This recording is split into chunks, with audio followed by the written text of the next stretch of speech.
நம்ம கூட இருக்கிறவங்களுக்கு எப்படிங்க நம்ம தெரிஞ்சுக்கிறது நம்ம நல்லவங்களா இல்லையா? பட்டு தெரிஞ்சாதான் தெரியுதுல்ல. புரிஞ்சுக்கிறதுக்காக சொல்றேன். எப்படி புரிஞ்சுக்கிறது? காட்டாறு ஓடுகிறது, அதுல ஒரு தேள் அடிச்சுக்கிட்டு வருது ஆத்துல.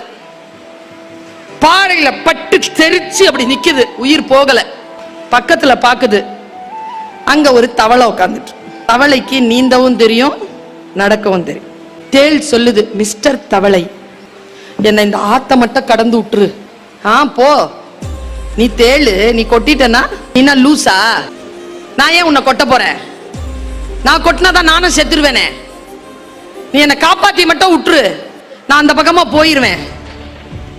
இவ்வளோ ஆபத்துல நான் உன்னை கொட்டுவேனா? நானே உங்ககிட்ட ஹெல்ப் கேட்கிறேன், ப்ளீஸ் அப்படின்ச்சு. அவளை கன்வின்ஸ் ஆயிடுச்சு சார்.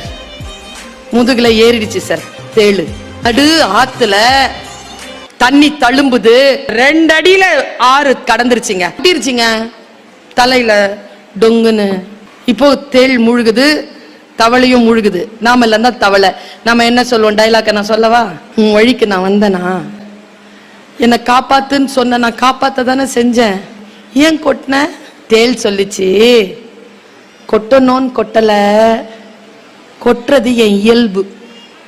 உனக்கு ஹெல்ப் பண்ணி எனக்கு இந்த சாவு தேவையா அப்படின்னு சொல்லிட்டே மூழ்கிருச்சு. தவளைன்னு சொன்னது நாம, தேள்னு சொன்னது நாம. நாம தேள் இல்ல, நம்மள பெத்தது, நாம பெத்தது, நமக்கு வாச்சது, அந்த வாச்சதுக்கு வாச்சது, வேலையில வந்து சேர்றது, சேர்றதுல வந்து சேர்றது, இது எல்லாம் தான் அந்த தேளு.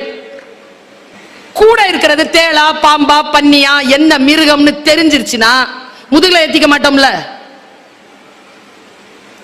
இவ்வளவுதான் நான் கத்துக்கிட்ட பாடம். நீ எங்க இருக்கிறியோ இரு, கூட நடக்கிறியா நடு. இந்த உலகம் தேளுக்குமானது, தவளைக்குமானது. என் முதுகில் ஏறிக்கொள்ளாத. இந்த தெளிவு இருக்கின்ற பொழுது வாழ்க்கையில் சில கவலைகள் தீரும்.